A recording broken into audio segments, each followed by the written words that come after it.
Barishal city কর্পোরেশনের প্রশাসক হিসেবে দায়িত্ব গ্রহণ করেছেন বিএনপির কেন্দ্রীয় সাংগঠনিক সম্পাদক বিলকিস আক্তার জাহান শিরিন। তিনি সিটির ইতিহাসে প্রথম নারী প্রশাসক।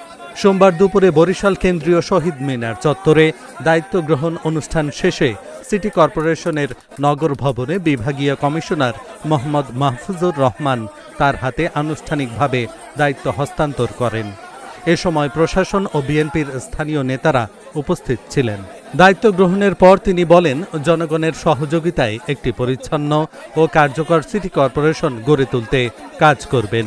এদিকে একই দিনে সকালে বরিশাল জেলা পরিষদের প্রশাসক হিসেবে দায়িত্ব নেন আকন কুদ্দুসুর রহমান। অতিরিক্ত বিভাগীয় কমিশনার আহসান হাবিব তার হাতে আনুষ্ঠানিকভাবে দায়িত্বভার হস্তান্তর করেন।